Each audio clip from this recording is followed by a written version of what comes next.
안녕하세요. 최재봉의 마케팅 톡톡입니다. 오늘은 블로그 초보자가 단기간 내에 상위 노출하는 방법에 대해서 좀 알아보려고 합니다. 부제로는요, 김호증모 가발 가맹점 사례를 가지고 한번 알아보려고 합니다. 요즘 가발 시장이 굉장히 활성화가 되고 있습니다. 왜냐하면 패션을 위해서도 가발을 쓰지만 스트레스 때문에 부분 가발을 쓰시는 분들이 또 요즘 많이 늘어나고 있습니다. 그리고 또 선천적으로 가발을 써야 되는 분들도 계시죠. 그러다 보니 가맹 사업들이 활성화되는 시장 중에 하나가 또 가발 시장이었습니다.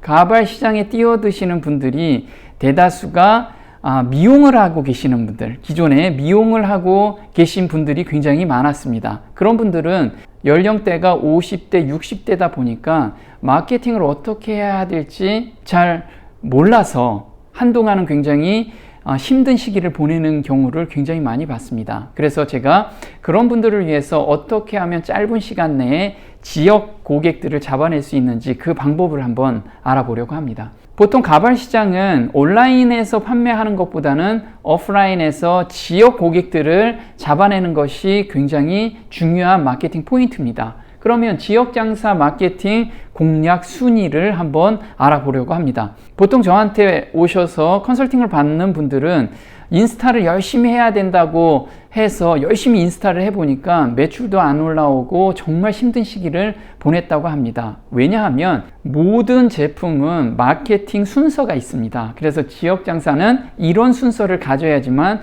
효율을 볼 수가 있다는 거죠. 첫 번째는 지역 장사는 무조건 지도 상위 노출이 돼야 됩니다. 우리가 흔히들 어느 맛집을 가든 또 미용실을 가든 또 가발 샵을 가든 네이버에서 검색을 한번 해보죠. 검색을 해보면 어떨까요? 지도 영역이 먼저 나오게 됩니다. 그러면 자기 근처에 있는 샵을 먼저 보여주기 때문에 지도에 상위 노출이 되면 일단 매출이 고정적으로 발생하는 것을 볼 수가 있습니다. 두 번째는요, 블로그 뷰 영역 상위 노출이 중요하겠죠. 사람들은 지도 상위 노출이 되고 그 밑에 뷰 영역에서 그 샵에 대한 후기들이 계속 올라오게 되면 사람들은 클릭하고 방문할 확률이 높기 때문에 그렇습니다. 세 번째는 페북이나 인스타를 해야 된다는 거죠. 첫 번째, 두 번째가 없는 가운데 세 번째만 해가지고는 그렇게 효과가 없는 것이 현실이라는 거예요. 지금 아마 인스타만 열심히 하고 계시는 분들 그렇게 매출 많이 안 올라올 겁니다. 이유는 바로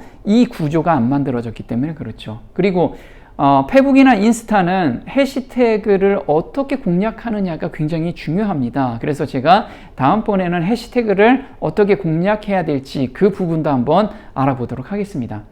자, 네 번째는 유튜브입니다. 유튜브는 TV와 같기 때문에 TV에서 사람들이 자주 보이면 뭐가 생길까요? 신뢰성이 생기고 그게 브랜딩이 되는 겁니다. 브랜딩 먼저 시키는 것도 굉장히 좋지만 이건 시간이 굉장히 많이 걸리게 되죠. 그래서 사람들이 자주 올 수 있는 영역, 지도나 뷰 영역에 먼저 세팅을 하고 그 다음 마케팅을 하는 것이 가장 효과를 볼 수 있는 방법이라는 겁니다. 이렇게 구축하다 보니까 1개월 만에 놀라운 변화가 생기기 시작합니다. 화성 가발을 검색하면 네이버 지도 영역에서 세 번째에 이렇게 노출이 돼 있고요. 그 다음에 동탄 가발 이렇게 검색을 해보면 네이버 지도 영역에서 또 세 번째 이렇게 노출이 돼 있습니다. 네이버 지도 영역 상위 노출하는 방법을 적용하기 전에는 몇 페이지에 있는지도 몰랐는데 이렇게 짧은 시간 내에 상위에 노출이 되니까 사람들한테 인지가 되기 시작한 거죠. 그 다음에 저희가 뷰 영역을 공략했습니다. 그래서 수원 가발 검색해보면 이렇게 상위 노출되어 있는 것을 볼 수가 있고요.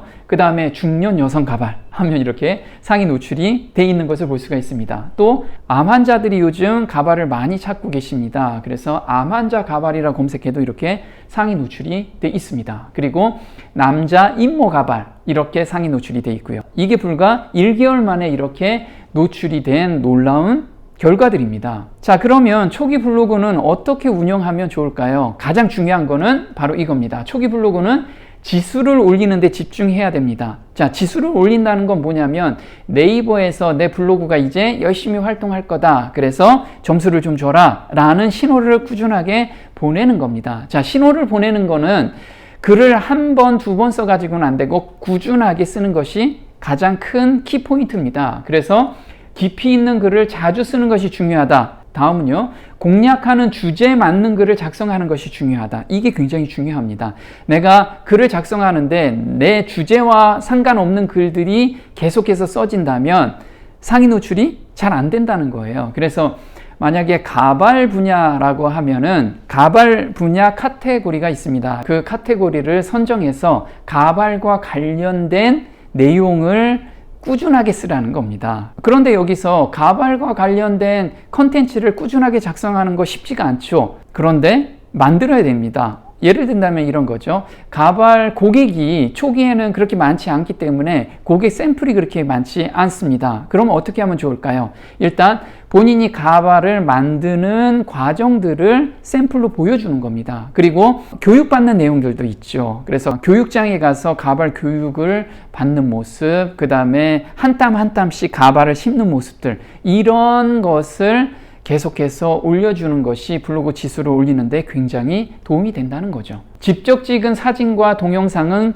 굉장히 높은 점수를 받는다는 겁니다. 그래서 스마트폰을 가지고 현재 가발 샘플들이 있죠. 그걸 마네킹에 올려놓은 가발 샘플들을 사진을 찍고 동영상을 찍고 이것을 포스팅을 올리는 것이 굉장히 중요하다는 거죠. 상위 노출이 되어야 지수가 올라간다. 당연한 거죠. 상위 노출이 안 되면 지수가 안 올라갑니다. 그런데 처음부터 글을 쓴다고 상위 노출이 절대 안 되죠. 그래서 작은 키워드를 잡아내는 것이 굉장히 필요합니다. 작은 키워드는 경쟁이 치열하지 않기 때문에 한번 상위 노출이 되면 꾸준하게 노출이 돼 있어서 그게 매출 고객들이 들어온다는 겁니다. 그래서 초기에 작은 키워드를 잡아내는 것이 굉장히 중요하다는 겁니다. 초기에는 검색량이 작은 키워드를 공략하라. 두 번째는 지역 플러스 가발과 같이 지역 타겟 고객을 잡아내는 것이 중요합니다. 그래서 제가 아까 말씀드렸듯이 수원 가발, 동탄 가발, 자기 주변에 있는 지역을 키워드로 잡고 이렇게 공략해주면 단기간에 상위 노출이 가능한 겁니다. 자, 키워드 선별과 제목 정하는 방법입니다. 가발과 관련된 키워드는 이렇게 선정해주면 좋습니다. 타겟을 정하고 니즈를 파악한다. 예를 들어 볼게요. 남자인 고객일 경우에는 정수리 가발을 굉장히 많이 찾습니다. 정수리 탈모가 많이 생기기 때문에 그렇죠. 두 번째는 암 환자 가발도 굉장히 많이 찾고 있습니다. 여성인 경우에는요, 부분 가발과 패션 가발 이런 것을 많이 찾고 계십니다. 그러면 이걸 어떻게 제목을 정하면 좋을까요? 이렇게 정합니다. 남자 정수리 가발 1시간 만에 풍성한 변신은 무죄. 정수리 가발이라는 키워드는 좀 더 세지만 남자 플러스 정수리 가발 이러면 키워드가 조금 낮아집니다. 이게 지수가 좀 올라가면 남자 정수리 가발도 잡고요, 정수리 가발도 잡게 됩니다. 그래서 일석이조가 되는 거죠. 두 번째는 여성 부분 가발로 5년은 젊어질 수 있다. 이렇게 해서 전후 사진을 보여주는 겁니다. 그래서 제가 이렇게 전후 사진을 보여줬습니다. 여성인 고객인데 가발하기 전에는 이렇게 생겼는데 가발 후에는 이렇게 풍성하고 예쁘게 변신이 됐습니다 라고 보여줬고요. 그 다음에 남자 가발은요, 이렇게 속이 벼 있는 고객과 가발을 하고 나서는 굉장히 변신한 모습들을 보여주게 됩니다. 그리고 이 과정들을 포스팅으로 사진과 함께 올리게 됩니다. 그러다 보니 짧은 시간 내에 상위 노출이 되기 시작을 합니다. 이렇게 꾸준하게 운영이 되면 그걸 통해서 고정 고객이 확보된다는 거, 그걸 잊지 않았으면 좋겠습니다. 네, 오늘 마케팅 톡톡 도움이 좀 되셨나요? 도움이 되셨다면 구독 신청 꼭 해주시고요. 다음 시간에 또 뵙겠습니다. 고맙습니다.